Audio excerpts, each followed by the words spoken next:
வணக்கம். நீங்கள் பார்த்து கொண்டிருப்பது 3S மீடியா.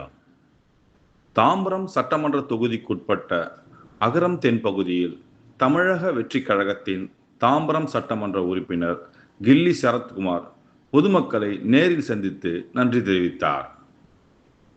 சமீபத்தில் நடைபெற்ற சட்டமன்ற தேர்தலில் தமக்கு வாக்களித்து வெற்றி பெறச் செய்த மக்களுக்கு வீடுதோறும் சென்று நன்றி கூறிய அவர் பொதுமக்களின் குறைகள் மற்றும் கோரிக்கைகளை கேட்டறிந்தார்.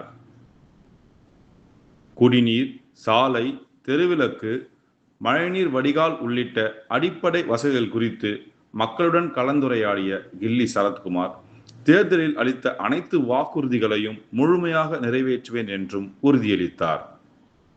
மேலும் தாம்பரம் தொகுதியை தமிழகத்தின் முன்னோடி தொகுதியாக மாற்றுவதே தனது முக்கிய இலக்கு என்றும் அவர் தெரிவித்தார். இதனிடையே அகரம் தென் பகுதியில் உள்ள விவசாய குடும்பமான ஆதிகேசவன் குடும்பத்தினரை நேரில் சந்தித்து நன்றி தெரிவித்தார். அப்போது குடும்பத்தினர் மலர் மாலை அணிவித்து சால்வை போர்த்தி அவருக்கு சிறப்பான வரவேற்பளித்தனர்.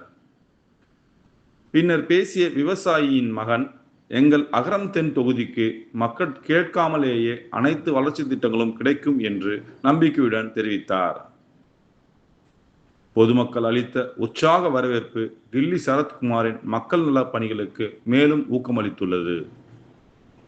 இது போன்ற உடனடி செய்திகளுக்கு 3S மீடியா சட்டமன்ற தொகுதி தாவாய்கவின் சட்டமன்ற உறுப்பினர் சரத்குமார், அண்ணன் சரத்குமார் அவர்கள் அகரம் தென் ஊராட்சியில் வெற்றி பெற்ற பிறகு, பெருவாரியான வாக்கு வித்தியாசத்தில் வெற்றி பெற்ற பிறகு எங்கள் ஊராட்சியில் அகரம் தென் ஊராட்சியில் நன்றி செலுத்த வந்திருந்த போது இன்று அகரம் தென்னில் எங்கள் இல்லத்தில் நாடி அதன் பின்பு நாங்கள் எல்லாமே நன்றி தெரிவித்து மாலை அணிவித்து அவரை உற்சாக வரவேற்பு வரவேற்றோம்.